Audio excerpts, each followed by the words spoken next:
guys, how's it going? Today we want to walk around the garden and give you some updates. We're here like mid to late June. I actually just filmed a container tour this morning because we were given the gift of an overcast day. It is kind of blustery though, so I'm hoping the wind stays like relatively slow for a little while. Anyway, it's just nice when the sun's not glaring off of everything. It kind of washes colors out and such. So anyway, we wanted to start right here by the chicken coop and give you a look at how things are filling in. I really like this area this year.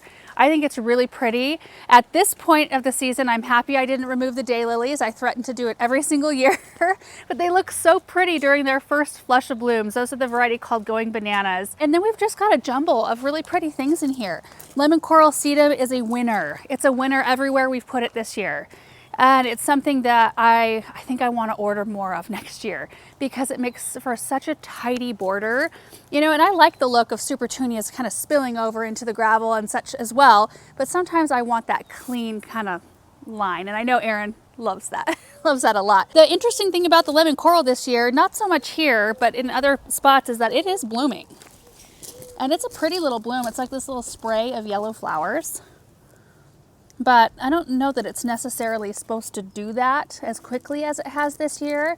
And maybe it's just our weather. I mean, yesterday's high, you guys, was 95 degrees. Today's high is 72. What's tomorrow's high? 68? Yeah. So it's so erratic and so weird. But last year I came in and pulled out some peach colored landscape roses that they kept getting afflicted with spider mites, and it was just, they were becoming a little bit too much of a nuisance. And I put in the Invincible Ruby hydrangeas, and I think they're gorgeous. We have a Miss Violet Buddleia in there blooming. The dahlia, this is the Vibrant Violet dahlia, which is my favorite of the Virtuoso series. Talked about that in our container tour this year. In fact, during this tour, I probably won't major on any of the containers since we went over that here recently. Let's head to the pond. Well, before we head to the pond though, there is this brand new flower bed, which we've been really enjoying. I just love seeing stuff in here. I love seeing some green and some height. The trees have been a little bit beat up by the wind. We've had some pretty severe windstorms come through, but overall everything's looking really great. The thing that has really kind of changed since I planted in here, because everything else, like I can tell the Super Petunias have thickened up a little bit, but look at the hydrangeas. When we put these in, they were largely just green. There were some buds, and I think I had one plant that maybe had a couple blooms on it, but they all have blooms on them now, and they're absolutely beautiful. So if you imagine like this look, but this tall in front of this whole, or I guess in back of this whole flower bed, they're just gonna provide such a beautiful, unified, peaceful, lush looking border back here. Hedge, I guess. And we'll fix the bricks. What's that? We'll fix the bricks. Oh, does it look egregious from your view? It's not egregious, but they're definitely not, straight. Well, when we made this flower bed, I just had such a hard time visualizing how far out I should put everything. I didn't want to neck down the lane because this is driveway right here. And so putting the bricks down, even just loose like I did, just was very helpful. It made it to where I was able to measure the distance for the boxwoods, which these are some of the new varieties from Proven Winners coming out next year from the new gen line. These are called, I think these are the Independence, and then I've got two of the Freedoms, which get a little bit bigger on the back end. But wasn't there a Liberty in there too? There's a Liberty Bell, but I don't have any of those yet. Okay. But I would love to try them. Proven Winners. I would love to try that variety, but these are just, they're so beautiful. And I want to say that they have put on some new growth since we planted them. They look like it to me. They're just a really thick leaf, real waxy, shiny, and beautiful. All right. The pond is looking a little bit better, you guys, since we added the tilapia, and we've been pretty diligent. Like Paul is especially diligent about going through and removing string algae. The kids have also been playing in it about every day. Yesterday they were in it twice, and that helps tremendously. I don't know what it does, but it just stirs it up. Okay, so check this out. They jump off of these rocks and they land right in the middle here. And so right where they land, it's all clean, and then there's algae everywhere else. So I've been telling the kids, move around a little bit. Like play right here. Yeah, play right there. But the problem is the rocks get a little bit bigger and a little bit more slippery. And in those areas they avoid. They like this area where the rocks kind of like compact together a little bit. It's more of a firm footing. But I mean, the rocks look pretty good. The waterfall rocks. Yeah, they're not bad. Before they were like covered in green string algae. Now it was actually my plan today to get in the pond and do some pond maintenance, plant maintenance. I need to deadhead the iris and just go through and clean stuff up, and I will do that. We'll do that together here once it warms a little bit back up. I want to do that on a day when it actually feels good to be in the water. But I was just telling Aaron last night, this is a new variety, and I can't remember the name of it, of campanula, and it's awesome. This one I planted last year, and it is just, there's a weed in this one. It is just gorgeous. Is it like white clips or? Do they stay about that size or do they get bigger? They'll spread out a little bit, but they're not like an aggressive ground cover or anything. They're just more of this little dainty, sort of really color-packed plant. And there's tons of buds still. I mean, just loads of buds in this plant. There's a purple version too, and I can't remember where I planted those. But if they perform like these, then that'll be awesome. Okay, the hardy water lilies are just doing great. Look at this. I do, like this is another one I want to get in and, you know, groom off the yellow and tattered leaves, but I love the colors of these flowers. That's like a sunset. And then that beautiful, like creamy lemon color is so beautiful. You can see some fish in there. Oh, here, oh, that one just jumped. Before we get too far, I do want to pop out and show you the front of this berm, because the coreopsis in particular have come into their own. These were some of the plants we put in when the Dream Stream team was still here, and they were just little itty bitty things. And we put in the Rock and Blue Suede Shoes salvia as kind of a, oh, here it is. See, I knew it was somewhere. Yeah. Those are a little bit more small, but they're full of buds. So we'll see, but that's a pretty color, isn't it? Well, anyway, the coreopsis is such a sunny, happy looking thing. Kind of want more of those. Can't remember the name of them. I probably said what it is in the tour of the plants when we were done. But I mean, just look at this whole area. It's just filling in so beautifully. We did have the little faucet. There was a hose faucet here and like a pipe for a hose link. We had that removed and buried. So now I just need to do something with this. We paint that maybe? Paint it Yeah, black? I don't really want to paint a lot of ours, but I think this is a good contender because I don't really want to cover it with mulch. Well, we need to get in it and clean out the filters from time to time. So you don't want to bury it. Yeah. Other ones in our flower bed seem to be a little bit more tucked away for the most part, but this one's kind of like, you know, real visible. And I don't want to, I mean, these will grow over it a little bit, but I don't want to cover it completely for that reason, so we can get in and access what's in there. And then the front of the other side here is just filling in beautifully. The Virginia Star Creeper is such an amazing ground cover. I planted it last spring, I think, and I cut the root balls. They were 4-inch plants. I cut them, I think, in half. And they did real well, and then they just disappeared. And I thought, well, dang it, they died. Shoot. And then they just like reappeared this spring, but it was late when they reappeared, and now they're in bloom and looking beautiful. Now, why is this Russian sage not blooming? It is. To the right. Oh, My right. I don't know. The other ones look great, but that one is just green. Is it maybe too much water? I don't know. I mean, the leaf color looks the same. That one's full of buds. Huh. Do you think that one gets more shade? Well, I wonder if it gets too much water because we ran a couple extra emitters to the birches, because birches tend to like a decent amount of water. I would think that the foliage would show that. Yeah, you're probably right. So It'd be more yellow. I'm thinking maybe the birch trees shade it this in the morning a little bit longer, and then this like shades it a little bit more in the afternoon, so it's sandwiched in a little bit more. I don't know. Seems like it would get full sun either way. You know, from this angle, these do look a little bit more pale. Huh. I wonder if it is a water issue. It's interesting. Yeah. We've got the Aromance Mulberry Nemesia right here, or Nemesia. Really fragrant, really beautiful. Looks pretty with that Superbena.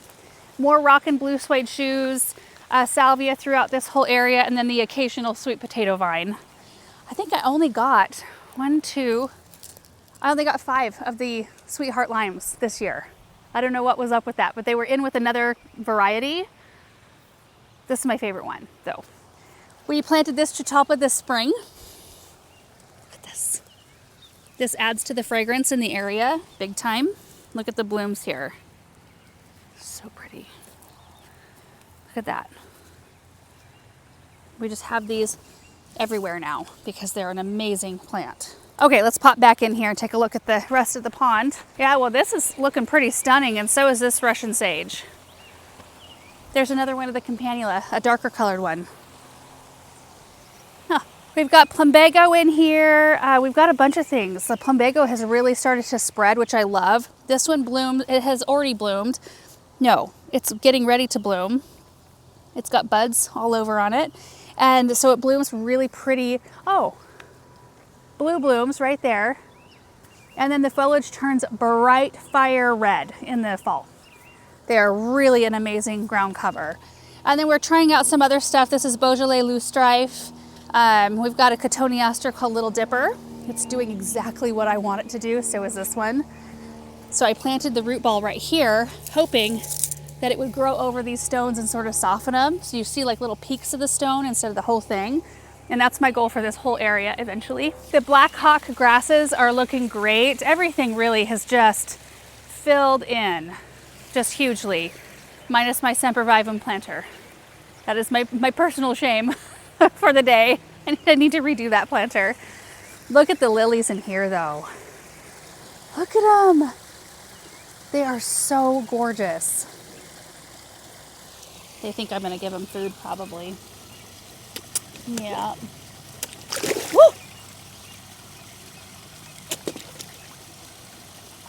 Oh, that's a tilapia. You see that one? That one was going for it.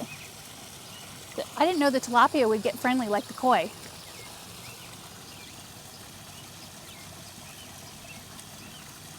I think they're getting smart now. They know I don't have food. I love the way it's looking up above here. It really, things have matured and really have filled in, like the Grollo sumac right there that's hugged the rock and it's kind of grown underneath it. Isn't that amazing? And then the Jacqueline Hillier elm right up there. My parents have one of those in their garden and it is absolutely fantastic. I probably need to get in there though and do some selective pruning because I want to have exposed trunks on the bottom and have it be like a multi-trunked small tree in the end.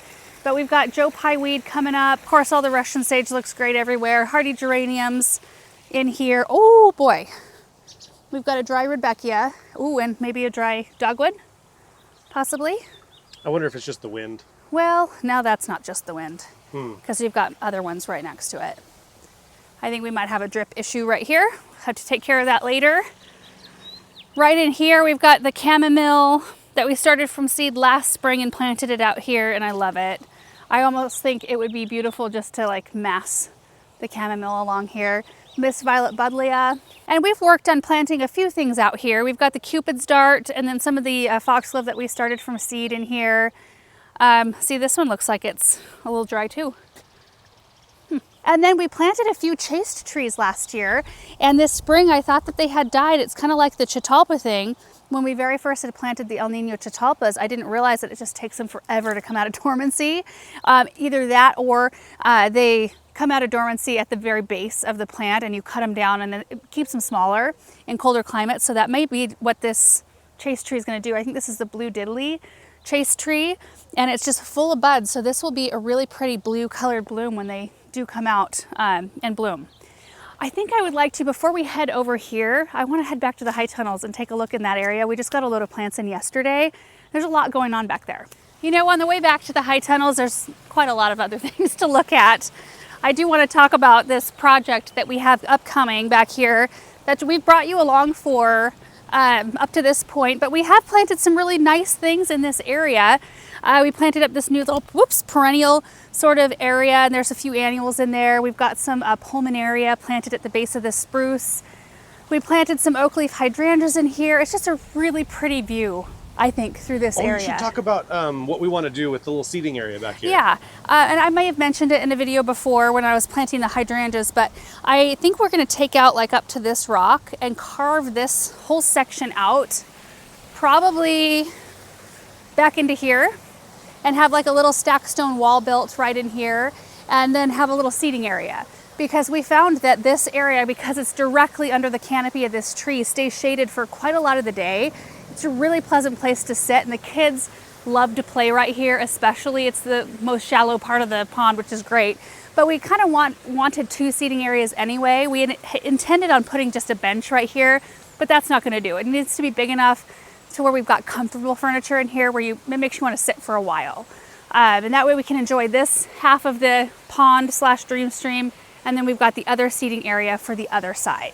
It's a really pretty view sitting here because you get to see the Hartley. Yeah, it really is. And the sound of the water. And I think I'd only need to move 2 plants. I think I'll need to move the Montana moss and this viburnum right here. Which honestly, this viburnum would probably be happy to be moved out from all the shade right here. So, one of these days.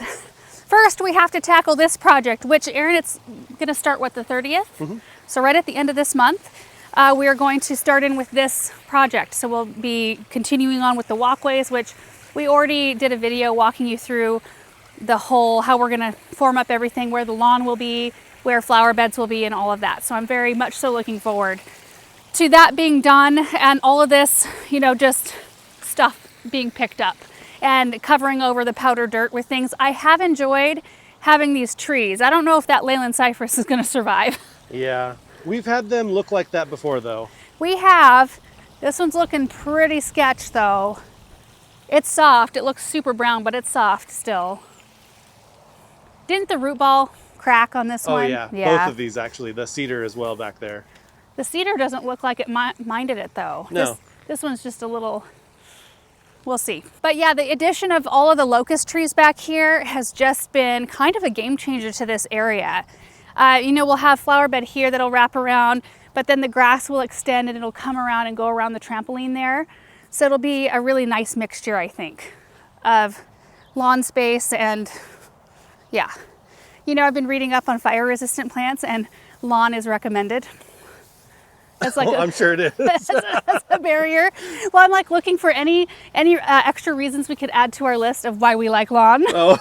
That's fire resistant. So here's our latest load of plants that just arrived yesterday. We actually just put in an order through Walla Walla Nursery, who's one of the suppliers my parents orders from. In fact, they got a few things in on that load too that we took down to them. But we just wanted some more things that we could work into berm areas, big empty flower beds. And we've got some beautiful things here I thought you guys might be interested to see. We've got a bunch of really gorgeous iris. I love the texture of iris. This is like what kind? Butter and sugar. I've got some of these out, but these are Siberian iris. So they don't tend to brown. The foliage doesn't brown like a bearded irises does. And it just is such a beautiful texture. I've got perennial geraniums, veronica, Russian sage. We've got some hibiscus, some big pink ones. I ordered those. This was, yeah, Aaron's edition. You also ordered these, which surprised me because I've tried this variety twice already. And every time it hasn't come back for me. So I'm gonna try it again. What is it? This is the Royal Raspberry Agastaki. It's a beautiful plant and I like the foliage, just the foliage. I mean, the blooms are pretty too, but yeah, we'll see. You know of what the problem was though? What? So you gave me what plants you wanted. Yeah. And then when I placed the order, they had photos of all the blooms for each thing. Mm-hmm. And I'll tell you what, it makes it hard when you're going through, like, I want this one and this one and this one and this one. So funny because I don't order with blooms. I order by botanical name. So I go through just the word list. I'm like, this, I want this, this, this, this, this. I don't even look at the pictures. Well, Walla Walla has their website is pretty good. You just hover over the plant and it just pops up a picture of that plant on the screen. Oh, nice. Which makes it way easier for ordering because I've ordered from other companies before too. And this is not sponsored by Walla Walla. They just are like a random grower in our area. Yeah. I mean, they're fine. You know, I'm not... I don't know what to say. They're fine, but I'm not like trying to promote them. I'm just saying it was easy to order because other growers, oftentimes it's just a sheet of paper and yeah, it's botanical names and you don't even know what the plant looks like unless you happen to be a plant person. Right, and you have to Google, I've been there too. You have to Google every single thing and it takes forever to see what they are. Which growers like that don't sell to just the public. You have to be another grower, like a nursery or something like that. Garden center. But these are firelight hydrangeas, so we're kind of leaning in on the paniculatas. Some of these are looking kind of wilted. Bethany came out here this morning and we had so much wind last night. She said a lot of it was tipped over and dry, and she watered everything yesterday, and then I watered everything again last night because I knew all of the wind was coming, and it still dries everything out. These are Quickfire Fabs, which has been one of my favorite varieties of paniculata.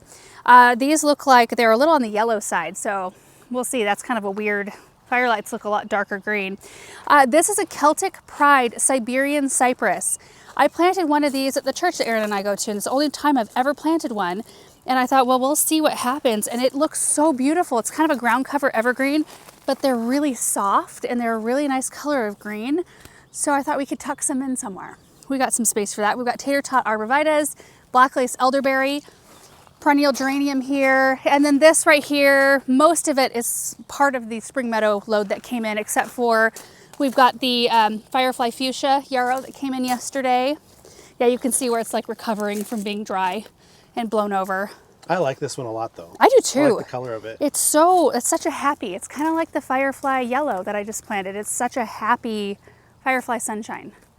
Very happy, bright colors. And then also we were able to get in lavender to replace a few, actually quite a number of lavender that did not make it in our formal flower garden. And then to hopefully finish up all the spots that I wasn't able to plant in. So these are quite a bit bigger than the plugs that we put in, and they're blooming. So it'll look a little spotty out there, but oh, they're so wonderful. So, so pretty. And the rest of the high tunnels here are just full of what we had from earlier this spring. A few things from our annual load still yet to plant, and then a few things that we wintered over from last year. But they have cleared out quite a lot. Like before there was no room anywhere, and now we've got holes and room, and we've also kind of cleaned up this area. We had a ton of stuff out here just in rows, and we've been able to clean up and move a lot of it in and or get it out into the garden. So thought you guys might like to see back here. Not a lot of new stuff has gone on in terms of planting except for the big trees back here. So let's head to the parterre. So starting right here in the back of the chicken coop flower bed, we planted some rock and deep purple salvia, some stratosphere, no, I think this is pink, either pink picotee or stratosphere white. I think it's stratosphere white, Gara, lemon coral sedum. It's just a really bright, fresh blend. Starting about here, I need to retool this whole thing. I need to, I'm gonna get rid of the Baptisia back here. It struggles with iron deficiency every year here. Which I've actually put a lot of iron on it. I don't know, I just feel like I'm done. Yeah. I'm done with this plant right here. This tree was struggling a little bit too. There was more yellow in it before. It's doing a little better now. It looks a lot better. We were hitting the whole area pretty hard with the chelated iron. Which surprises me because you can see too on our crabapple, which I'm going to leave the crabapple, but I'm going to get rid of the Baptisia and I'm going to relocate the lamb's ear. That'll probably be a project this fall because I love lamb's ear and I want to keep it. But you can see like the new growth on the crabapple, like this spot right here, there's something wrong. Yeah. Like it's extra high pH right here. But the rest of the tree looks really good, while it usually looks more yellow. So I think whatever you're doing is working. It just needs maybe a little bit more. Yeah, stay on it. Yeah, the parterre looks really good, I think. I really have been enjoying this kind of shift in color palette. It's very different for me using a red like this, but it's the Virtuoso Classy Carmine Dahlia and the Unplugged So Blue Salvia. And we need to weed it. I mean, there's a lot of areas I could get in here. Look at this. This purslane, it's just everywhere. It almost kind of, I don't know, kind of blends in a little bit, thankfully. But I've really enjoyed it. It's not like I would probably do red in here every year, but I feel like it's kind of opened my eyes up to, I don't, looking for that specific color of red. It's not a really hot red. It's got a little bit more of a cool tone to it, especially when the flowers first open. And so I don't know, it's just a really fun, different The Sweet thing. Romance lavender is looking good. It really is. I love this whole area. I remember feeling a little bit like, oh, is this the right thing to put back here? And I absolutely think it is. I love the way this whole thing turned out. And it'll be fun once this is a little bit more of a hedge.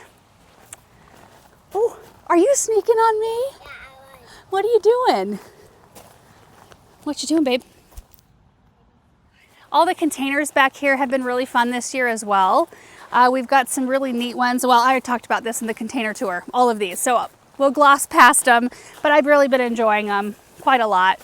Julia Child rose trees that we planted early this spring have really done well. I need to deadhead them at this point, but they have really kind of like balanced the area. When you stand back far enough, you can see these and then the pair on the other side, and I really like that. And I love, these are the Freedom variety of New Gen boxwood, and I love them along this path. And the goal is to have them be large spheres in the end. They grow like 3 by 3, so they'll probably at maturity, like if I don't ever shear them, they'd probably be like halfway along the brick, which is perfect. So we can kind of keep them in a really like beautiful spherical shape. And I'm almost thinking we repeat this look along this pathway. So incredible sunflowers, looking great. Ooh, also look at the view to the golden rain tree. Isn't that beautiful?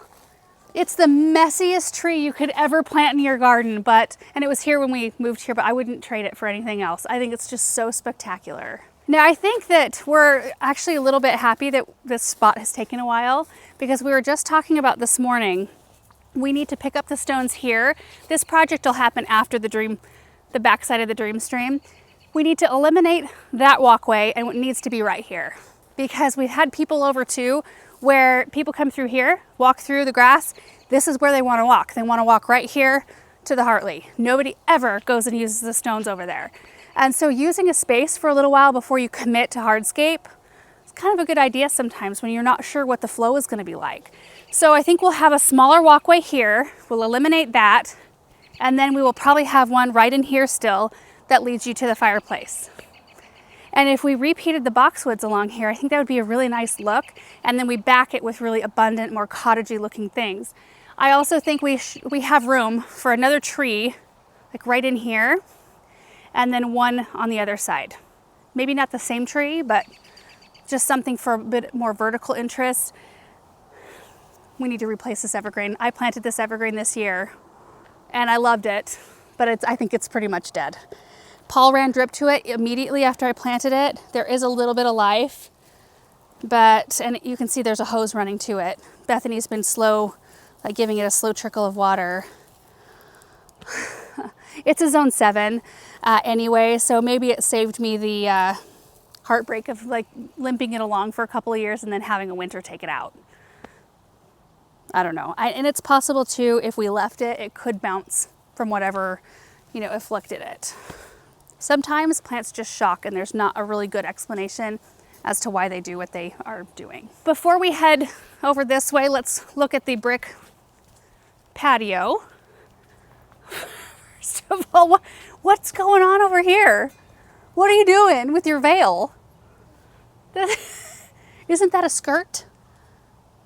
It is. It is? Well, looking good, girl. Looking good. So I went into more detail on all of the containers in this area, but I at least wanted to show it in the tour in case you didn't catch that video. Everything looks really pretty in here. I've just been enjoying this so much. We do want to add some more furniture. We've been kind of looking. I would love to add this collection of furniture, but they're so expensive and I waited for so long to buy this. I waited for a sale and then anyway. I would love to add 4 more chairs from this collection. It's from Front Gate, but I just can't pull the trigger. But I'd love to do like a grouping of chairs here and then a grouping of chairs right over there to kind of fill in the space a little bit more and then add some more containers in along the way. But we'll see. We'll see what happens. How about a grouping of boxwoods? In pots? No, just to complete the look. Oh, are you giving me sass? Yes. A little sassafras from Erin. Okay, right here, beautiful annual bed. I showed this in the container video this morning too. If you look at it from this angle, like up toward the hydrangeas, it looks awesome. This is the new look Dusty Miller. We started from seed this winter. And we've got Surefire white begonias that replaced some pink pansies that were in here prior. Lemon coral sedum. Love it. We have a little bit of a weird thing going on with our incredible hydrangeas, which might be the beginning of the end. I don't know. See this one right here? We're not sure exactly what's going on with it. The soil's wet. The only thing I can think of, maybe I got too wet right there around it. But they've suffered. They don't look like they're suffering right now, but they have been suffering about every day that the sun's out since we had that honey locust tree removed. That was just enough protection for these in the morning time where they had just a little slice of afternoon sun and then they were protected in the late afternoon from the sun from this maple tree. And these just wilt. They wilt so bad every single day. And so we had to run an extra drip line by them in addition to the other one that was already by them. And we were having to run that every day just to keep them from completely wilting to death. But then our boxwoods on the other side aren't loving all that extra water. So it's kind of like, should we not fight these? They look really good from the other side, though. Yeah, You maybe show we should what go that looks side. like. Yeah. But it's kind of one of those questions. Do you fight? Do you fight with the plant? And do you have to like maybe make the boxwood suffer in addition to trying to fight to keep these alive? The other side doesn't look that great either. I don't know. These have just been a little bit, like these have a little bit more green. These have been a little bit more pale. They do look beautiful from this side. But I think what we'll do, and maybe I'll show you when I do it, we'll cut back this hydrangea and see if we can get it to reflush. I just don't know how many years it's going to take for this honey locust tree to provide enough shade for these to, you know, maybe we take them out and put in a paniculata that can just handle more sun. It's, yeah, one of those things. Kitchen bed is looking good though. It's Russell. We've got some rock and deep purple salvia and a fuchsia that got mixed in there with the purples. But that's fine. It can just do its thing back there. We planted a ginger wine 9-bark and a quickfire hydrangea. There's some stratosphere white gara, pinkerific dahlias, Bordeaux supertunias, and it's just filled in nicely. We have a lemony lace elderberry that's finally not being choked out by anemones. These anemones, they just want to choke everything out. In fact, I should come in here and pull some from around the backside of these annuals so that they don't gobble them up eventually. Okay, let's go down the west side. Shade bed, just doing its thing. I actually need to do some maintenance in both of these. I need to do some perennial cutback and some cleanup in here. I'll walk down here real quick. Everything needs a good shower with the hose too. We've had quite a lot of wind that brings in dust. I think this has spider mites. Yeah, the big juniper has spider mites. We've got to get that. I don't know how we're going to spray that. I mean, it's massive. I was talking to my dad about it though, and he said that they'll concentrate toward the bottom. It'd take them forever to get up to the top. So maybe if we get after it right away. But no wonder our boxwoods have struggled with mites and our hydrangeas have struggled with mites over here. But yeah, everything is looking pretty dusty and kind of dirty. It needs to be cut back and remulched. We haven't mulched this area this year. It's hard too, just because this tree drops so many needles and yeah, like all juniper this. berries. It just gives kind of a orangey brown cast to Yeah. the area, but I can make it look better with some cleaned up plants too. And then if I just bring the shower or the hose over rather and just give everything a shower and just kind of clean it up a little bit, that's always helpful too. I'll be cleaning up. These are the pink Piketty columbine. I was waiting for the seed pods to mature, so there's one.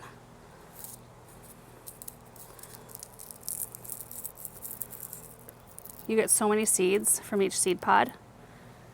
I just wanted to fill in this area. But I'll pick all of these and save all of the seed from these. Okay, I want to go back down the west side this way. Sorry if it seems like we bounce around a lot. We never know what the best path is. We talk about it at the beginning of every tour video, like which direction should we go, and we end up kind of bouncing around. Sweet Romance lavender, this hedge is 7 years old, and we've also got a gara that has seeded itself in there from a previous planting. I can't remember what the name of these hibiscus are, but not super impressed with these containers at all. I'm like this close to wanting to pull them a little bit. This is my first experience with hibiscus. I don't know that hibiscus and superbells are a really good pair because I think hibiscus needs more water than superbells does. So we give the hibiscus enough water and then it makes the superbells pale out in their leaves. So They only get about, they get around 10 minutes of water per day. well, that shouldn't be too much. No, I wouldn't think so. I don't know, but we'll see. I mean, we haven't had like weeks and weeks of consistent heat yet, so that could be contributing. See what happens. Raised beds are going well. I just planted some zinnias in here the other day and they're already popping through. We've got carrots and peppers, tomatoes, peas still. We've got some quartet rainbow stock and lysianthus, bachelor's buttons that I love. I think once these are all done blooming, I will pull the ones from the pathway. We'll leave all the ones in the bed, but I'll pull these. I just kind of let them do their thing because I love it and I think they're beautiful. We've got some blue wheat we just seeded maybe about a week ago, so up about 4 inches or so. Garlic, peas need to come out at this point. And then the west side, I've done a little bit of cut back in here. We've cut back Nepeta. I've done a bunch of deadheading, but still a bunch of deadheading needs to happen. These are the Royal Jubilee David Austins right here. There's one that's pretty. The rest need to be cleaned up a bit. Just a lot to do this time of year, and we've been really like the watering and making sure that we keep everything like dripped in. And as I get so many things planted, that's a full-time job, you know, making sure everything's staying alive in the way of that. So the deadheading maintenance comes second to that sort of stuff. We've got some, they're not pink potion. Are they pink potion? It kind of looks like it. Veronica, is that the right name? I don't know if that's the right name, but they just started to bloom, looking really pretty. I need to cut back ladies' mantle still, but we got our salvia cut back in here. Iris is pretty much deadheaded. I could clean up some hardy geraniums, but this is a time of year too where I can look and see what colors I have and what colors I need. Like I've got some space back in here where I can plant some things. I've got some space up front where I could tuck some new things as well. We're just like, I don't know, we're kind of past that first glorious flush of summer. And now we're gonna kind of go into the dog days a little bit where we need to refine and clean up and deadhead, and then it'll flush back into really pretty bloom. Right back over here, we've got some Daisy May. Daisies right here. These have been here since the Moon Garden days. Yeah. And they've been great. They're so pretty. I mean, that looks fake, doesn't it? It really does. They're just a really phenomenal perennial. White Wands Veronica has been in bloom for quite a long time, but the pollinators love this plant more than about anything else in our garden. It's amazing. We should pop right over here real quick and then head through the south garden, do you think? Sure. Okay. So we're kind of on the east side of the house. I wanted to show you a few things over here before we head out to the other part of the garden. We planted this shade garden up maybe like 3 years ago. Maybe 2 years ago. I haven't added a lot to it, but I've been really happy with how things are doing. The hostas look really good. These were so spindly when I planted them, and I honestly can't even remember the name of. This is an oak leaf hydrangea, but look at the blooms close up here, and you should show these. The bloom panicles, first of all, are massive. They're huge. And I want to say it's like snowflake or snowstorm or something like that. But I've been really happy with how they look, and the heucherellas look great. Right in this area, we've got some beautiful hostas. Erin, can you help me remember what the name of this is? Why can't Love Story? Is it Love Story or or Miss America? It might be Miss America. I don't know, one of the two. We'll put it on the screen. Just beautiful, especially from this angle. If you look in here, you can see the Japanese maple, that's a red dragon, and then the hostas, more oak leaf. Those are Gatsby pink oak leaf hydrangeas, which are doing great. This container, which I talked about in this morning's container video, I love it. It's such a striking look. And then in the Persephone garden, we've got the Surefire rose begonias, which are doing great. You can see a little bit more of the oak leaf, which I think those could use some iron as well, Erin. Oh, yeah. Yeah. But the phlox are just starting to bloom. We've got the opalescence phlox in here, and then we've got the ultraviolet to the left. It looks so cleaned up not to have those boxwoods behind. I know, we'll take a look from the other side, but I did want to show off your grass real quick because the grass has been a game changer over here. It looks so good. And you seem to be pretty happy with it, Oh, yeah, right? Yeah, I mean, absolutely. it's so pretty. I mean, it's got the initial weeds and stuff that any new area that you've worked up. I mean, I'm noticing a big crop of weeds in that east barn flower bed because it's a newly worked up area. Yep. We've tilled it. And so anytime you have an area like that, it just kind of brings up weed seeds to the surface. And so you deal with that, but this isn't nearly as bad. It's like our front lawn. Do you remember that? Oh, yeah. Oh, the weeds that came up in that area, they were insane. This looks amazing. And the bricks look great. The maples look great. You can see through to my pumpkins out there. Erin got the tractor out and mowed all the weeds down. We've got sunflowers real close and corn and potatoes and some other random artichokes and random flowers out there. It's just a fun spot. And then this is the flower bed that we just worked on. A couple days ago, we got it done. Pulled out that weird wing of boxwood and mulched the area, cleaned it up, fixed some drip issues. I staked up some trees. Yeah, it makes me so excited to see this. And I think next week we're gonna go shopping for a couple evergreens. I want to plant one specifically right up here, right here, so that it hides all this hose link flim flam. Although we could put this lower, couldn't we? We could take this off the top of this Yeah. and put a little, so at least we could lower it by like this much. It probably won't matter, though, once you start planting things. It'll just disappear. You're probably right. You know, there's one advantage to having them taller, and it's usually easier to pull the hose out because they usually end up with stuff all the way around them. So if it's higher, it's just less likely to rake on top of plants that are around them. So maybe we keep it and we plant some kind of evergreen so that, especially from the lane view, you don't see all of this. I would like that, I think. Let's go all the way over there. This flower bed is gorgeous. I love it. This is something that I would repeat again. The Suncredible sunflowers, rock and blue suede shoes, salvia, and Super Tuna Vista bubblegum. It's a super simple pairing, but I think it's really striking and effective, and those bright colors look very good together to me. I really like it. We are going to do brick border here one day. You want me to do it, Aaron? How many years have you said that? Well, do you want me to go ahead and do it? Just like on the east side of the barn? No. I'm capable. Yeah, you for are. sure. Okay, South Garden. We're gonna kind of probably zoom through here because I'm sure this is a super long tour. And we have done some cutback out here, some deadheading, but there's still a lot that needs to be done. So let's just focus on this side first. Things are looking great. The echinacea are starting to bloom. Nepeta right here needs to be cut back, but there's still a little bit of color, so I'm never in a huge hurry to do it. Some years I just skip it altogether. Most years? Wait. Every year? I don't know if I like his attitude today. Ginger wine 9 bark. I'm saving this spot because I would like to have some kind of something right here. Because honestly, well, if I moved this grass, maybe if I moved this grass here, there's a vista from the walkway across the grass pathway to about right here. Well, the grass is kind of the vista. But if I did some kind of small fountain or statue or pot that kind of... When are you ever facing that way? When you walk out from that walkway. But you never walk the other, you always walk into it.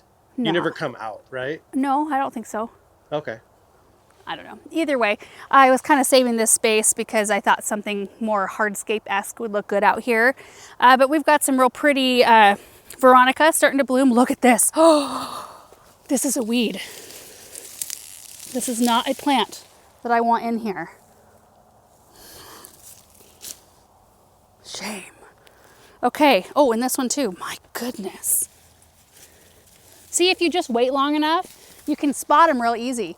And then they're easier to pull than when they're little itty bitty ones. Hardy geraniums in here. We've got this Procumbens blue spruce has done really well. I'm really happy with this one. It's supposed to grow like 10 feet wide. So I'm hoping it does. I'm hoping it kind of grows out at the base of these Rise Up Amber Nest roses, which I love. And we've got more Nepeta that needs to be cut back, Artemisia that needs to be cut back. There's not a tremendous amount over here. We did plant some annuals recently, but they look pretty much the same. The hydrangeas are actually looking a lot better. They are. Than they did. Yeah, these are the Invincible rubies, and it was really the first 3 we planted that were struggling so much with a iron deficiency. And you guys must be on it with the chelated iron because, Well, for these anyway. Yeah, they are looking so much better. So much better. This grass I thought had died, but it didn't. It's here. It looks really pretty. It's a type of miscanthus. We've also got some delphiniums that we transplanted from the cut flower garden to this area this spring, and look at them.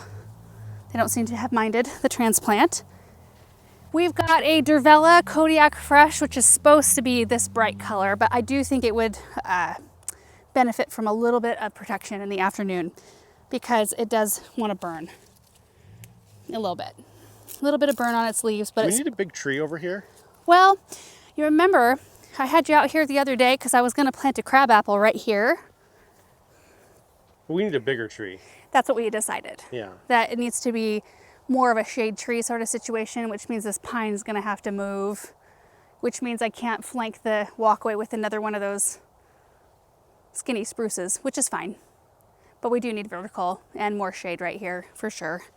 I've got some of the James Britannia I had left over, and we popped it right here to see how it would do in the landscape. And then on the other side of the walkway, we've got a bunch of bubblegum, which I love. I think it's really pretty right here. And I did this right here as an annual bed because I wasn't sure how we were going to direct the stone pathway that's coming out over here. But after having this like this, I wonder if we just bring that stone pathway right in front of these pots, Aaron, and straight out and over. Yeah. I mean, that way you get access to all the berries and it won't come out like at some random spot and then how do you get to this bed, Yeah. you know? So maybe this bed is perfectly fine. And we take this, which I've got some blackberry starts right here, but we take this and just, you know, maybe like right here, we take up these stones and then kind of redirect it a little bit more straight and come straight toward you. Yeah. Yeah? Yeah, looks good. Then we won't have to move anything. We won't have to move any of the the rhubarb, nothing. And we could leave the pots here, which I love these pots being here. Our berries are doing great. Take a look at this. Loaded. Absolutely and completely loaded. We've even got some dark ones on here, but they're not quite. Ooh, that one might be ready. It's not coming off the. Usually they'll release really easy when they're ready and not tart. All these. Yeah, my gosh. Not quite. Oh, come on. Oh, that one might be ready. Oh, I thought I saw something crawling on it. Nope.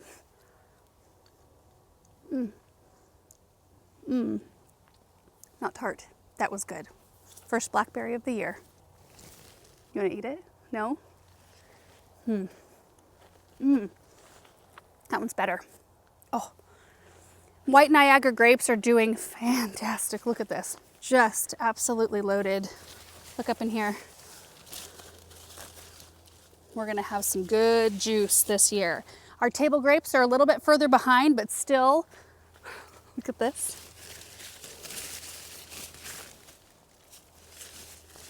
I think we'll be set on the grape front.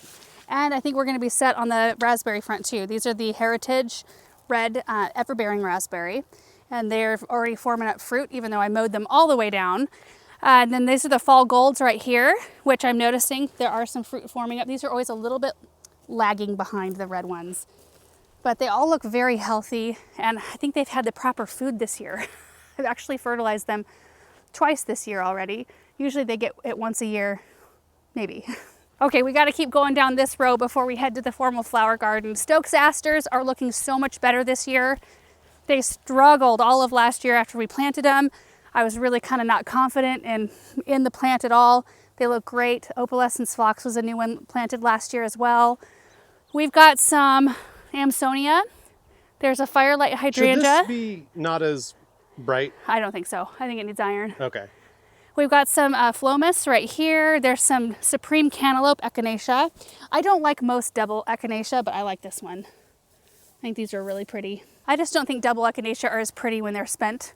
The other ones, like the Echinacea purpurea, like the classic coneflower or white swan, something like that, they have more of a clean seed head and they look prettier, I think, through the winter. Let's see. Should we go down this way? There's some really beautiful things in here. Yellow twig dogwood. This is a Blue Chip Junior Buddleia. More Nepeta. We've got some white Echinacea. This is Heliopsis Tuscan Sun right here. Some Russian sage that's just starting to possibly open up. Got some buds, some blooms open.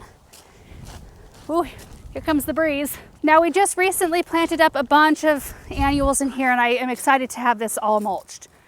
That'll make it look really pretty. The container with our 2026, do you remember the name of this recipe? You know I don't. We'll put it on the screen. I showed this container in this morning's walkabout, but Looks good. it does look good. I couldn't remember the name at that point either. So coming down through this area, it's starting to fill in. We've got some Retro Echinops, I think is what it's called. Anyway, we started them from seed. Totem Pole, Panicum's in there. There's Quickfire Hydrangea, a new Supertunia for next year. Supertunia something, kind of an orchid pink color. Oh, Bethany just came through here. This morning I was through here and saw that these needed to be deadheaded, so she just came through and did it.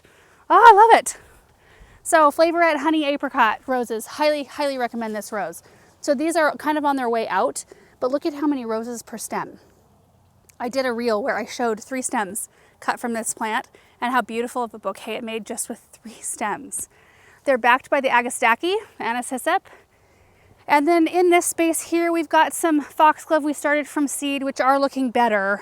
I need to get in there, groom off some yellow leaves, but we've got room for something. I think I would like something purple blooming in here. These are the El Nino Catalpas right here. These are the ones that I always think are dead, and they're not. We just have to cut them way back. We've got some beautiful hollyhocks just in bloom. And then we've got a lot to do in this area, and I think this tree is dead. I think it's dead. We lose a lot of trees around here. We do. This area is really hard. I mean, like literally, the ground is so hard in this area. So Paul came out here. This is an Indian magic crabapple, and this is like the one in your parents' backyard, or their old backyard, I guess at this point. And I love the tree so much, and I would like to have that variety back here still. But Paul came in here and did some investigating because I thought, well, is the drip plugged? Like, what's going on? And none of us really noticed it till it was a little bit far gone. And so he came in and kind of widened the drip out. He said the soil was wet, like it was not wet, it was moist. So it was getting moisture. So I don't know, like how long do you leave something like this? I don't know. I mean, at this point, I think you pull it. Well, I was looking at the branches and I do think it's like, you can tell, you can see the desiccation. Mm-hmm. It's starting to pucker and wrinkle. And usually when you see that, like... Did we plant it too deep? No, I don't think so, because I can see the flare. I can see it right here. Yeah. You know? So I don't know, weird sometimes. Okay, and we're gonna kind of shoot out from the back behind the area we were just in. We did plant some currants this spring and they're doing great. And then we've got the formal flower garden. Oh, the fountain's not on. Yeah, I unplugged it last night because we got a lot of wind. That's true. Well, all the quadrants look the same, so I'll just show you one. I am loving this mix. And I wonder if there's a way we can keep the annuals this size. I don't think it's possible, because I think if I came in and like cut it back, you would lose blooms for a while, but I think it would just want to explode again. This is perfect. Plain the blue salvia, Super Tunia mini vista plum veined. It's such a beautiful combination. I would love this in a pot.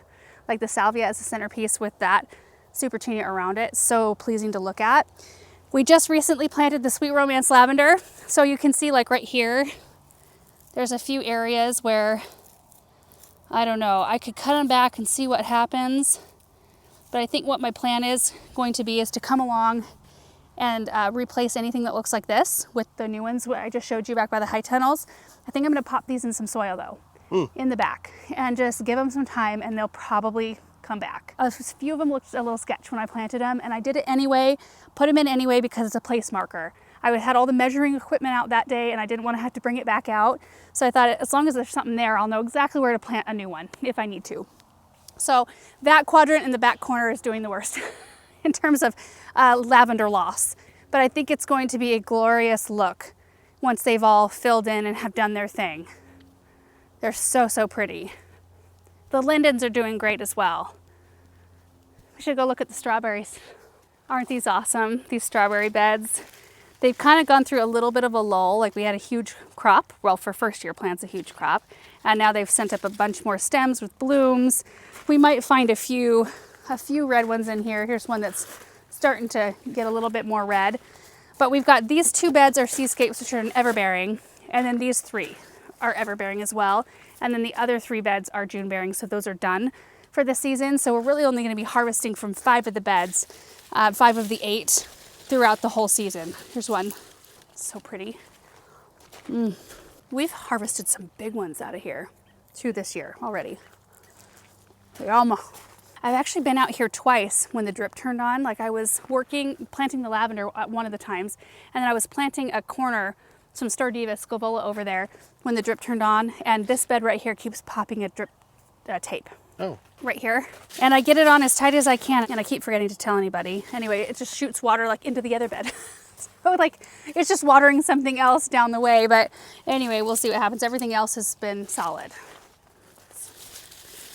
Oh, so fun. We do have a Bathsheba climbing rose right here. I love this right here. We dug this up from the north garden before the pond was installed and moved it out here. It's doing great. Our bagged apples are doing wonderfully. Now, I wonder if you can, there's a robin's nest in here. And I was able to put my phone over the nest to get a picture of 4 little blue eggs. And then the other day I got a picture of the little babies in there. The kids are just in love. I wonder if you could get up there high enough, Aaron. I don't think the mama's in there right now. I don't see her.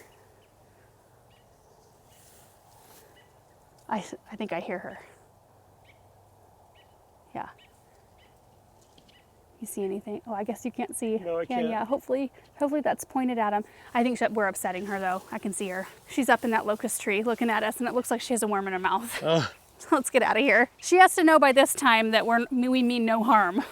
The kids want to check on that all the time, and I won't let them but about once a day. So we'll take a look at these apples right here. I've been checking them because I think I got to the bagging a little bit late. I read up and I think they recommend you bag the apples when they're about 1/2 to 3/4 inch in size, and they were a little bit bigger when I bagged them. So I've had to take a couple of bags off where I've noticed some worm damage, but not very many. So I think we got after it early enough on most of these, because what those moths do is they lay the eggs like on the stem area, somewhere right around in there. Then the eggs hatch and then they crawl down into the apple and use the apple as their source of food. So if you can get to it soon enough before they lay those eggs, then we're good to go. I was thinking I could maybe find one that had some worm damage.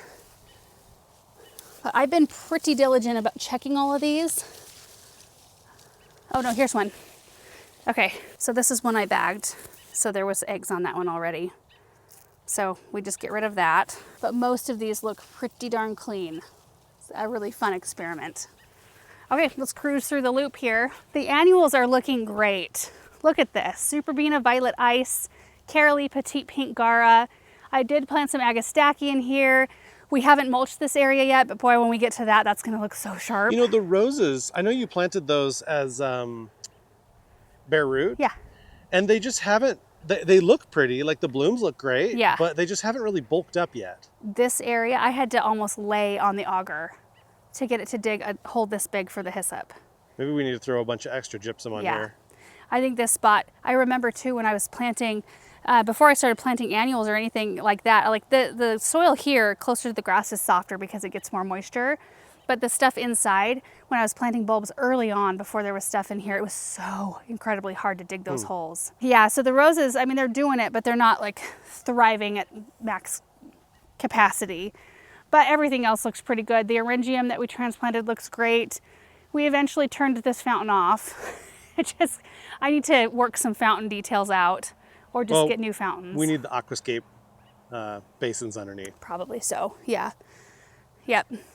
Vanessa Bell roses right here. They're just this beautiful soft yellow. And I love them with the Fama blue pincushion flowers and the Russian sage. We've got some Kufia mixed in here with some sedum. Miss Violet Buddleias right here. And Bethany looks really great right now. State of Grace rose. I do have a few more, one in a melon, echinacea. I've got 3 more, they're in the high tunnel, that I'm gonna work into this space here because I think that melon color with this kind of purpley pink and the State of Grace, it all just looks real pretty together. I haven't planted that urn just because I just don't think I want to. I think I'm just gonna use it as a piece of pretty statuary this year. Yeah, it's garden art. The Calycanthus, this is an Aphrodite, looking absolutely beautiful. Watch out, there's a string right there. They smell really good. Can you smell them right now, Aaron? Yeah. And I love the leaf. This is one that I did not think would survive our garden. So I planted it really close to the black lace because I thought it's gonna stay really small. It's probably gonna die, and it's thriving. Should have given it more space. Okay, we have some daylilies down in here that are just fixing to bloom. Hollyhocks and Agastaki. The mock orange, we're not sure what happened to it. I'm gonna come in, I think, and I don't know if I'm gonna cut it back, maybe rejuvenate, prune it, but it was so gorgeous when we planted it. Do you remember that? It was like the perfect location for this one. Paul ran drip to it immediately, and then we were watering it on the off day that the drip doesn't run. So it's just another one of those situations where like we've done what we can. There's not really anything else we can do about it. So hopefully it will bounce back from that. The Bordeaux Supertunias are looking fantastic out here. And then I'm even seeing a little bit of activity on our Limelight Primes right here. A little bit, they're all budded up, but some are a little bit further ahead. And then it's amazing that those little black lace elderberries in those cans back by the high tunnel turn into that. It's nuts. Quickly. Very quickly. Like 1 or 2 seasons. Yep. They really like it here. I planted another one right back in there because I kind of want that same look in this area. Kind of coming up on a real pretty spot. I want to say this is like Johnson's Blue or Roseanne geranium. And then we've got the Senorita roses in here. And it's a really pretty kind of orange and blue opposite on the color wheel sort of look. And our larch that we planted last year that we thought had died is doing great. We planted it when it was really hot and it's clearly in full sun when the sun is out, and it just fried. But I'm glad we left it. I'm amazed this year actually how many things looked really horrible last fall or even this spring. Yeah. Like a lot of our spruces Yeah. looked like they were on death's door. Right. And then they just came back. Yep. And they look great now. Yep. Fama, pincushion flowers all started from seed. The swallowtail butterflies absolutely adore this plant. I'm surprised they're actually not out. Maybe it's the weather today, but Maybe too windy. it could be, I don't know. But I love this plant so much. And they're in bloom like this all season. You don't have to deadhead them. This is what they look like when they're done blooming. It's actually a really pretty texture to add into a cut flower arrangement. Beautiful. We've got daylilies about ready to bloom. These are like a smoky mauve and dark burgundy, so they kind of look real pretty with this forest pansy red bud. Agastache looking great. Oh, and look at this Chitalpa.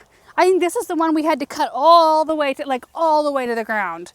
And it's shot up all of this in one season. We just keep stopping at every single Chitalpa. Just because they're awesome. Now, this one I noticed is a little weak. And maybe that's because it had to be all the way down. Like the wind has kind of taken out a couple branches. And like that one would have eventually wilted all the way and died because it was disconnected enough from the main stem. But I just find their growth just so kind of spectacular that they can do that. Invincible ruby hydrangeas from our, I mean, they're not looking awesome, but there's blooms. They were from our containers up in the Versailles Persephone garden area, repurposed. We've got rue that looked gorgeous. We need to cut that back. We've already cut this salvia back and it's coming along for its second bloom. The all dressed up roses look great. Drops of Jupiter, oregano. Oh, there's a swallowtail right there. Baptisia. These are huge. Monstrous. I planted, I think, 4 in this spot. Are you getting eaten up? Yeah. I'm getting eaten up too. Serendipity alliums. We've got some of the Pope John Paul II roses from behind our fireplace. We dug these up and moved them out here. They're fantastic. They have a really good fragrance. And then this is Bit of Honey Heliopsis. And then some things that need to like, come on. I think this Super Tunia is done. Yep. It is now. Done now. Yep. Those are the Raspberry Rush, I think, Super Tunia. See, this is the White Swan Echinacea. I think if I had to rate Echinacea varieties, Echinacea purpurea would be my favorite, and then the White Swan would be my second favorite. They're easy to grow, and they look pretty all the time. And then we've got kind of this new area. We got this popcorn viburnum. It's looking, see, this is what our larch did. Sometimes you just have to live with it for a year, which is kind of a bummer when it's along your main driveway. And like I've driven by it several times and thought, I'm just gonna like put something else there because I can't look at it for this year. But if we just hang on, it will be okay and it'll be fine next year. But we've got a beautiful blend of plants here. The new, were they the Powerball hydrangeas, I think is what they were called. They're a paniculata. And then we've got the Pickety Pink Gara, which looks so good. It was so like spindly when I planted it. Looks so good. Plain the blue salvia and then the sparkling amethyst Superbena kind of around the exterior edge. And we planted these birch trees this spring too. So all of this stuff is new in this section. And then these right here are the Heartstrings Coreopsis, which is a new one. This is an annual or perennial? That's perennial. Oh. Yeah.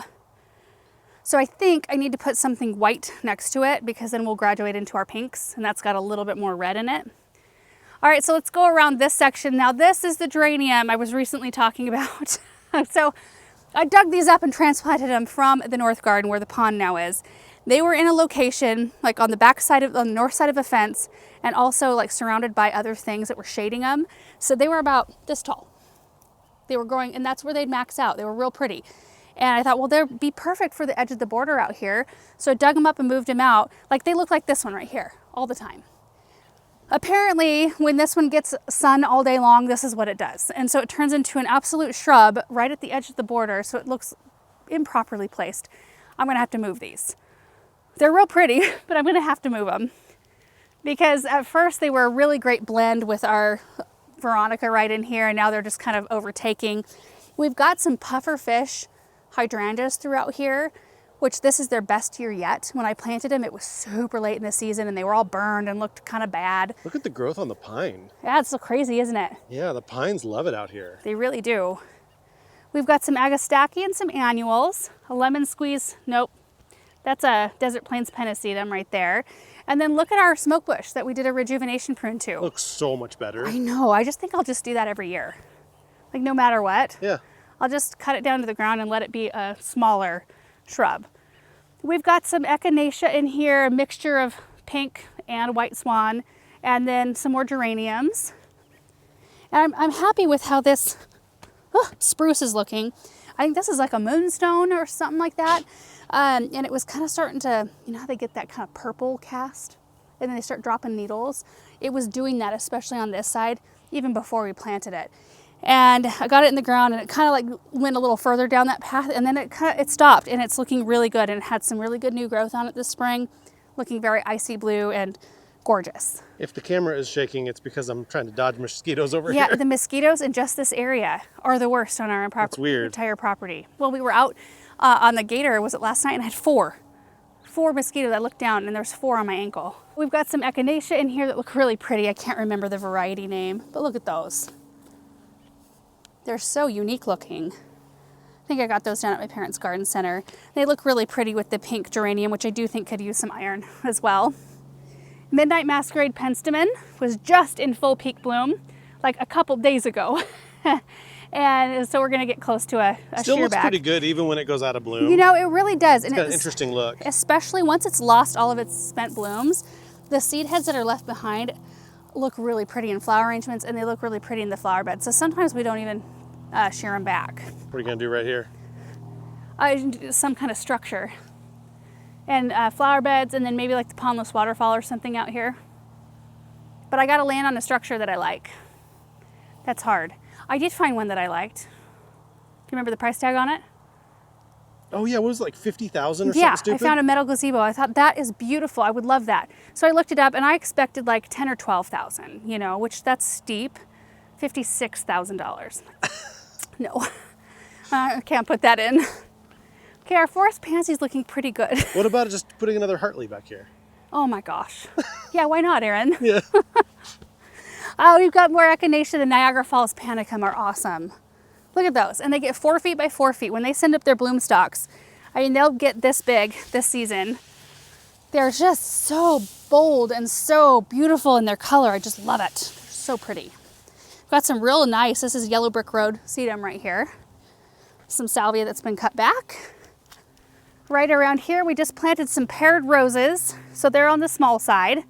We've got agastaki, we've got some reminiscent coral roses around here, which need to be deadheaded, but you get a sense of how they grow here, and you can see a more fresh looking one right here. Get rid of that in the middle. Here we go. It's a really pretty one. I need to shear up our lollipop. These are like a triple decker juniper right here. It's kind of turning into A upright. single decker? Yeah. White Wands Veronica, more echinacea, keeping that space empty. But we have planted like the mock orange and we've got a Centaura double blue lilac going. This is a Rivers Purple Beach, that another one we thought had died, remember, Yeah. last year? Yeah. And it came back beautifully. The one in the Dirtlands came back too. It did. That was looking like I was guess. dead. Yeah. This is a new annual sort of experiment area. This looks great. Do you like this? Yeah, I like that a lot. So this is a Delta called, I think, Silver River. Double grapefruit super bells. This is a Sunglow Calliophis or something. And then there's the Agastaki Maestro Coral. Anyway, they're all supposed to be drought tolerant things. So we did not hook this one up onto drip. We were just kind of finger testing it and giving it a little bit of water here and there. So far, so good. And then I planted the rest of them that I had out here in the landscape so we could kind of compare results. So we've got the Sunglow here and then the Maestro Coral right here. These echinacea have got to go. I knew the only one that was blooming when we were out here planting was this. And I thought, well, that's not going to be bad. That'll be perfect. I kind of like them. Do you? Yeah. They It's are bright. so It's vibrant. jarring. Like, I mean, I'm doing red, right, in the parterre, but this is like a little too in your face. Too much for you? A little bit. It's a little too hot colored, hot toned. And then we get into a little bit more thickness in plantings right here. We've got some Super Tunia Vista Paradise right here. Not my favorite color. honestly. Yeah, I can tell. It's like- it's a hot. It's jarring. It's another Yeah. jarring color. And I thought, well, we'll just try it here because we've got a purple clematis. But it's kind of fun to try. I mean, you stumble upon something you might love, you know? It performs well. I mean, if that's your color, Yeah. it's a good performing plant. Yeah, for sure. We've got echinacea just kind of like willy-nilly through this whole area. I did not plant this one here. It just came up here. Same with this patch. This is a penstemon we started from seed. It's like Twizzle something, Twizzle apricot, or is that right? I don't know. We've got Rudbeckia that Proven Winners used to carry an annual Rudbeckia for fall plantings. And I had some, they sent me some. I thought they were annual. And so I popped them out here as just an annual accent. I had wintered them over in the high tunnel and they did great. And then they've turned out to be perennial. So perennial to the point where I didn't plant this one. Or like this whole patch. I Did it didn't just plant. come back as like the original mother plant, or? Oh, I have no idea, but they look like they did in the container. So Oh. it looks true to what I planted. I planted them back behind the geranium. So these right here came up on their own. Huh. Which you gotta love that. I'm gonna root this Boom Chocolata geranium out. It emerges out of the ground with powdery mildew. And we just don't deal with powdery mildew here on most things, but we do on the Boom Chocolatas and the Zephrines around the chicken coop. 2 plants that we deal with it on. And then this area is a work in progress. A lot of it is a work in progress. Just planted some Teucrium and the marshmallow daisies. Again, when we mulch, it will make everything look a lot better too. The Fama Blue pincushion flowers. We've got this one container. I put the Luscious Berry Blend Lantana along with Supertunia Saffron Finch and the Tiara Blue. They're looking good. And then the Eryngium. Have I been calling it Echinops this whole time? This is Eryngium, that's Eryngium over there. The Echinops are the ones closest to the parking area. Anyway, they look good. Here's some of your yarrow, Erin. Yeah, it looks great. It does, doesn't it? Now, this area, I just talked about it, and I think the video that went out maybe it's going out tomorrow, maybe it went out today. I would like to, where there's a pathway right in front of me, I think I'd like to start another pathway. Oh yeah, it's a great idea. Right here. Have an arbor, so we've got some vertical interest right here. And I'd only need to remove 1 rose, 1 Russian sage, and this calycanthus and just scoot them over. And then have a walkway come right through here and just like pull you through this flower bed. Yeah, absolutely. And then it makes the fact that we've kept this so open in here make sense. Yeah. A little bit more. And it gives more, I don't know, I think having walking paths everywhere is a fun idea. Okay, one more spot to look at before we're done. It's just the area right along our driveway here. We have several pockets of annuals that are really pretty. I got a hold of extra 16-inch hanging baskets of the 2026 National Recipe of the Year. So I popped them in the ground right here, thinking it would just be fun to try them out, see what they do. And it was instant beauty. I love it. I love the little like boop, boop, boop kind of look out here. We planted some Sergeant Pepper dogwoods early this season. Like it was one of our first planting projects out here. They're doing really well. We came along, I don't think I filmed this. I think I planted these in an evening where it was really hot. I remember it being really hot. Tiara Blue Supertunias, Suncredible Sunflowers. I just used up all the rest of them that we had at that moment in this area. And then you gotta just avert your eyes for a moment.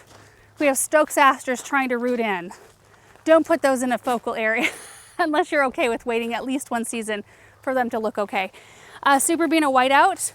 And then this is a Winecraft Black. No, that's a Summer Wine Black 9 bark right there. And then these were more hanging baskets that we popped in the ground. They look awesome. This was one of the recipes from this year, right? Yeah. Vista 2025 Bubblegum, recipe. Vista Jazzberry, Vista Mini White, I think. And then we've got some more Echinacea purpurea. I've been working on this patch to thicken it up and expand it. We've got, see, this is the Siberian iris. This is what it looks like out in the landscape. Looks really nice when it's not in bloom. It looks like you're almost near a pond, Yeah. which gives you like that kind of illusion of like lush and water, which I need. That's why I ordered more to plant out here. And then the last little spot right here, I think I'm gonna take after this today. I need to deadhead these are Dayglow yellow dahlias, and they're easy. I mean, you just have to come along and pop the old blooms off. Makes them look so much better. Like, look at that. Easy. Mini Vista Whites. And then this is one of the 2026 national recipes. This is the Saffron Sunrise. I do remember that name. The one by our grapevines looks a little bit better than this one. The Saffron Finch is kind of Well, it's like the Super Bells. taken over. The Super Bells and the other one looks a lot better. This one's looking like it's gotten too much water or Oh. it needs iron. One of the two. Maybe both. I don't know. Oh, one more thing. This is progress. We have bricks. So they are going to start this project, our brick pillars, next Monday. I am so looking forward to seeing just, you know, this area be kind of done. Also, we had all the sod removed. I don't think that was gone the last time we showed it. Oh, yeah. Yeah. So the reason for that is because we have such hard water that if the sprinklers were to spray on the columns, they would turn white. Which they would. Like over here, if there was grass around it. So you'd have a white column on this side, and then you'd have a normal column on this side because there's no sprinklers. And not having grass, it allows you to mirror the look. Yeah, and I won't be able to mirror it exactly, but like this spot, if you go beyond the gate, is mulch. It's a flower bed area, and now this spot, which mirrors it in shape, will be mulch and flower bed area. And then we'll probably figure out something that's similar up here. The only spot that won't be exact, because you know we've got a service lane on the other side, is right about here. Like this line right here, everything on this side of it will be different than that side, but I was just thinking we could use this for like a really striking annual display. I don't know, lots of different thoughts and ideas on that, but having the grass gone from here just simplifies a lot of things. So anyway, that's it, you guys. That is it for our mid to late, I don't even know what day it is today. I need to look, but mid to late June garden tour. Things are doing pretty well, but you can see the maintenance stuff that we still need to tackle, and we'll be working on that over the next, well, forever. It's just a revolving kind of project door, I guess. So anyway, thank you guys so much for watching, and we will see you in the next one. Bye.